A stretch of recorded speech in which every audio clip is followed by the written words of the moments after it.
Welcome to Season 3 of Sailing Sitka. I'm Kenna and this is Jay. We live aboard our 1976 Choi Lee sailboat named Sitka, in which we have sailed south from Canada in 2022 to the very last port of Mexico. This season, we are finally exiting Mexico and taking our boat further through the Panama Canal and into the beautiful Central American waters. So hit that subscribe button and follow along, as this season we are sailing as far and wide as possible. You guys you make this happen, and we couldn't do it without you. So thank you so much for tuning in to this week's episode of Sailing Sitka, and I hope you enjoy. We start this week's episode off in the very early hours of the morning, here in Bahía Ballena, as we prep our sailboat Sitka for a 12-hour passage to Quepos, Costa Rica. As we get ready to pick up the hook and sail off, hit that subscribe button and enjoy this week's adventure as we cruise our way down the Pacific coast of Central America. Good morning, everyone. We are trying to get up and stay awake right now. It is 20 after 3. So we are going to be lifting the hook here, and we're going to be sailing to Quepos. It is 55 nautical miles. It should take us about 12 hours. Putting us in there at about 3 p.m., 3 to 5 p.m. So that is what we're up to today. And obviously you can tell it is pitch dark out, so we won't be filming too much for you guys until it gets light out. But I'll film the sunrise, and yeah, that's just us right now. Thanks for tuning into this episode, and make sure you hit the subscribe button.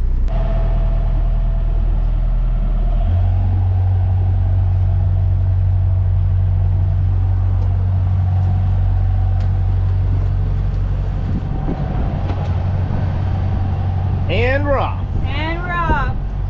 You.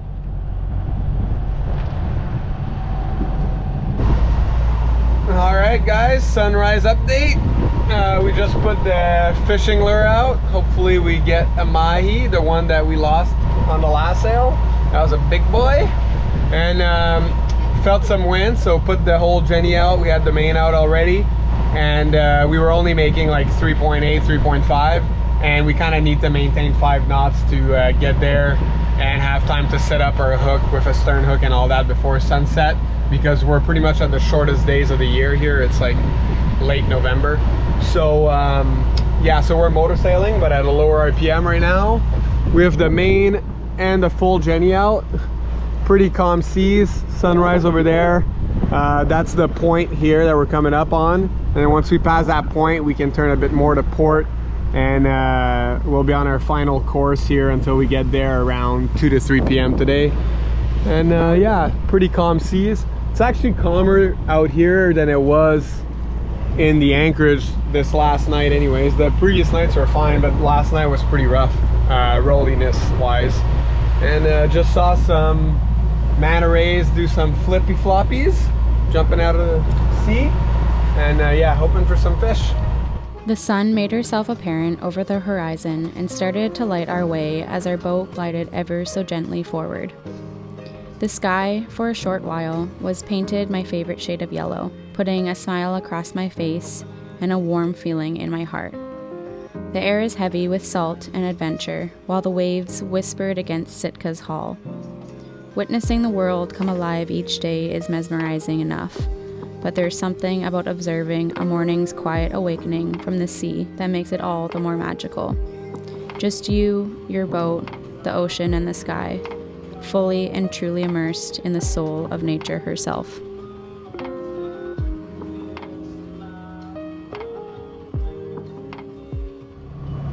All right, guys. Oh my God, am I turning 12?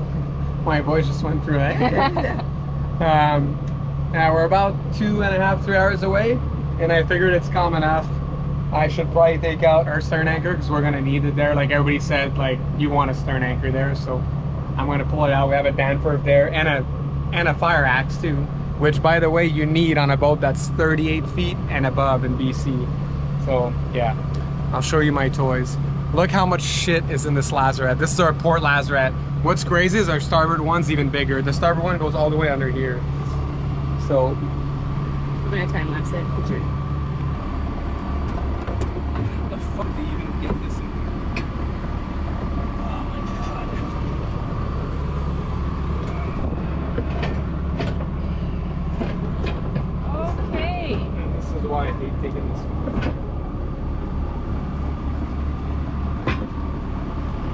heavy?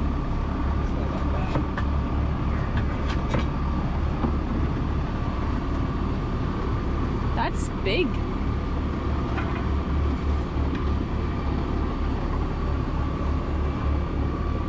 Where's that gonna live? Well, out on deck for now. So basically, I'll be going in the dinghy with this guy, with the anchor, and the bitter end of this anchor rod is gonna be cleated off and on a winch in the cockpit. And basically I'm gonna motor my way, or probably just row because I don't want the line to get caught in the prop. And then I'll go as far as I can with the line, then drop the anchor, and then we'll winch on a winch basically until the anchor becomes tight and the rod becomes tight, sorry. And then another thing we'll also do is on here, I'll have a fender tied up at the top so we can mark the anchor, so people know there's an anchor there. So because a lot of people assume there's an anchor in front of a boat, but they don't always know that there's going to be an anchor at the stern of a boat. So it does two things. It's going to mark the anchor, but also it's a tripping line, so we can go with the dinghy and retrieve it by just pulling upwards on it, on the fender line, and then that's going to unset the anchor, and then I'll be able to bring it in the dinghy and then bring it back to the boat, and they'll be able to like let the line go, and I'll pull it in the dinghy when we go to leave. So hope that all makes sense, but we'll show you guys as we do it. Haven't stern anchored in like literally probably like, I don't know, like several years actually. We try to tend to avoid having to do it because it's a pain in the ass, honestly. Just a lot of gear. And this anchor, like, because like a lot of boats have a, like, which would be ideal, would be a setup so we can have it at the back. Like a lot of guys now have that Fortress one, which is a Danforth, but it's way lighter, it's aluminum, and which makes a lot of sense, and it's on a rack, so it's always at the stern ready to deploy. So like that's something in the future we'd love to have, but for now we have to pull out this gigantic anchor, which is quite heavy. It's probably like 45 pounds. Like, so it's a substantial anchor. Oh look, there's a flying fish just jumping. Anyways, yeah, so that's why we don't do it often. A lot of times, like, we've been asked, oh, why didn't you put in a stern anchor? Like, if we're gonna spend only one night somewhere, this is not worth it. But here we're gonna spend a few days, and everybody, like every single person plus all the reviews say to put a stern anchor, so we're gonna do it. So we'll show you guys, we'll bring you along.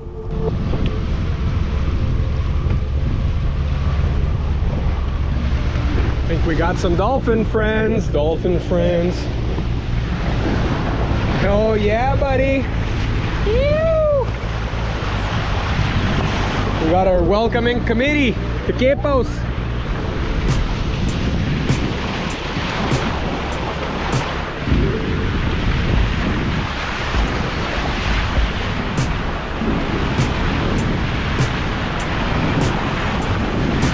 Dolphins at the bow.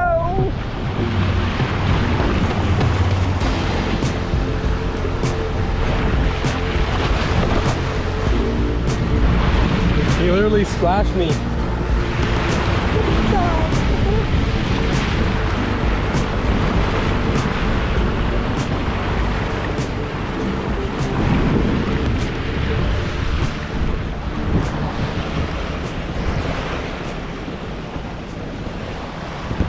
It's been a motor sail kind of sail, but low RPM.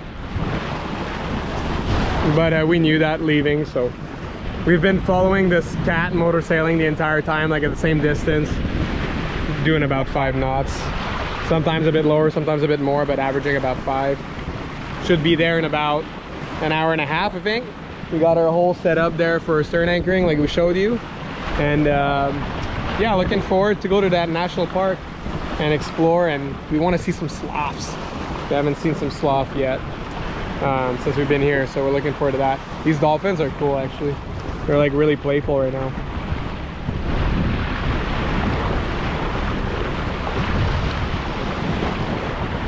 All right, we are about to come into Quepos here. We are about 1.5 miles out from the turn to go into the anchorage, and we're very excited, except it did get a little bit gloomy as we were coming in, so that's unfortunate. We're hoping that the rain stays away. We've had a really nice break of like no rain for, I think it was like 3-4 days, so it was super nice. Yeah, we're really excited to get into here. Sorry for the very uneventful filming. It was an extremely uneventful sail. We literally just motored. We had a bit of wind from shore right when we left Bahía Ballena. That obviously clocked around and then it wasn't strong enough to sail. So yeah, anyway, super uneventful 12 hours. But we did make good time, and we're about to drop the hook here in a little bit. We will also be dropping a second hook, which is our stern anchor, which is a new thing for me. Jay has always done it in BC a couple of times, but I have not, so I'm excited to learn that, and that is us. But thank you very much for being here, for watching. We appreciate you very much. Make sure you hit that subscribe button if you haven't already. And yeah, let's get on to anchoring. If you're new here and just chiming into this episode now, this is our temporary way of anchoring our sailboat, as our down foot pedal for our windlass unfortunately decided to kick the bucket back in Cocos. So for the meantime, Jay releases the chain manually while I remain at the helm, and this will be the case until we can find and purchase new pedals in the near future.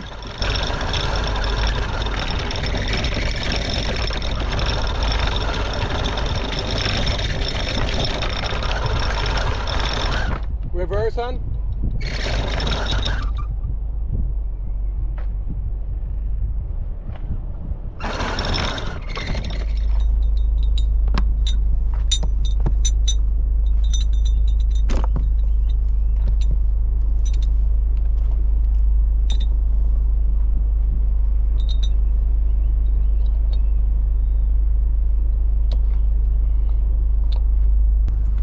Do you want to tell the people why we're so far?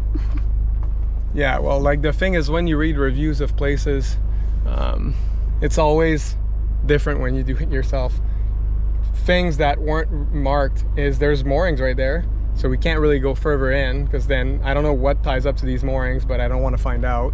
Also, the only person that seems to have rocks labeled on his navionics is me, and when you're coming in and you're going dead slow, it stops uploading. So like your course, like when you come into an anchorage, you slow down obviously, because you don't want to come in at 5, even 4 knots. You're coming in at like 1 or 2 knots, especially when you're getting close like this. And then the problem with navionics is when it notices that you're slowing down, when you're like under 2 knots, even under 3 knots, you start uploading, so you don't know where you are. But here it's important because there's freaking rocks everywhere. So I'm like, do I want to venture in and test it and find the rocks with my keel, or do I want to play it safe and just be a little bit out here? So I'm gonna choose out here. That cat is super far in. Yeah. So I don't know if they're on a mooring or if they've been here before and they have local knowledge, but I don't know. I prefer being safe, of course. And there's a rock like right here that's always below water. And right now we're at low tide. So, and there's a bunch of rocks here and there's a reef there. So like, anyways, we got like 160 feet of chain out. So we're good. Nice. And the bridle's on. It's not bad right now. No, it's pretty good. I don't know if we need a stern hook. Well, I mean, geez, we got it all the way out. No, I know, but the problem is like where we are, we've seen boats come in there. I don't know if I want to put a stern hook out, but we can. Well, it's up to you. If we put it out, we'd put it out that way. Yeah, no. Because the swell's gonna come this way. So we can do that if we want. It's up to you.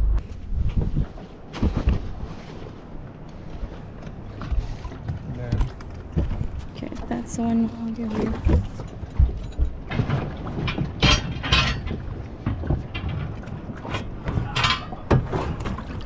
okay, that's good. Yeah, double rope. This adventure of stern anchoring begin. Alright, so hon, you're gonna grab this. So this through the fair lead. Yeah, right there. Okay. Remember, cleated, but give yourself like 10 feet. Wait, there you go.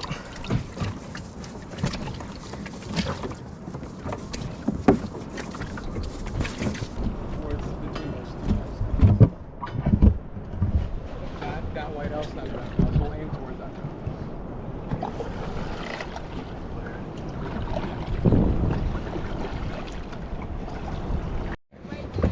Huh? Yeah.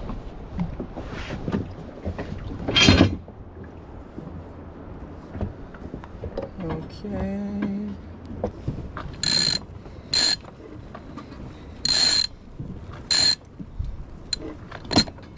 Okay. Ready? You want to be a bit over? Let me know when to winch. Yeah. Let's leave 30 seconds after we drop the anchor, like 10 seconds after. Okay.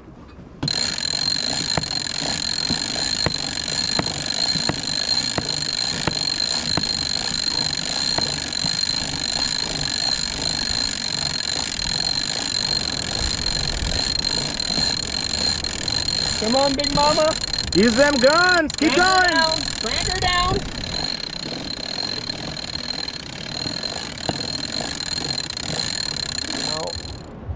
This float marks our anchor, and it's a sinking line, so nobody should get their props caught in it. And there's a little bit extra line on there, quite a bit actually, so it doesn't pull the fender down. But that way we can pull that up and then trip the anchor. So the anchor is probably like around this vicinity here. I mean, it's probably a tiny bit that way because you can tell the lead of the line, but at least now we're facing the swell because we were going beam 2, so that's gonna be a lot more comfortable. Wow, second anchor down, and we did it just in time because it just started to rain. And Jay's putting a second little buoy there just to be extra cautious. So it goes all the way back there. How'd it go? Went good. Like now we're facing. Look at that pirate ship coming. That's what we saw leaving. Oh yeah, that's neat.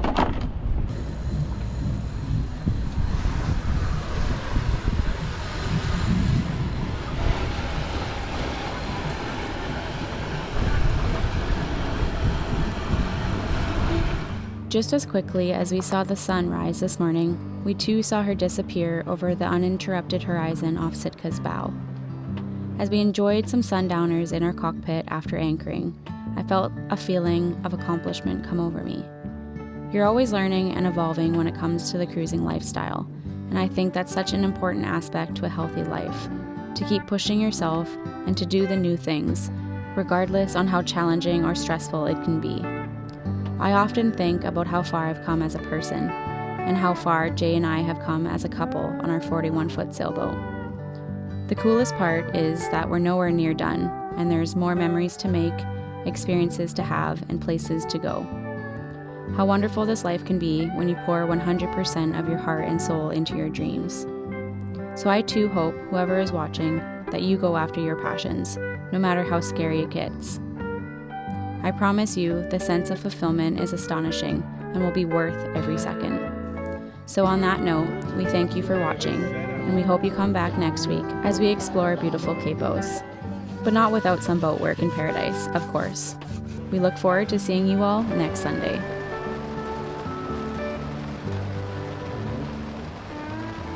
Thank you for watching this week's episode of Sailing Sitka. Stick around for more to come. If you enjoyed, please spread the love and let us know. Special thank you to our Patreon members for making these videos possible, as well as helping our dreams come true. See you all next week.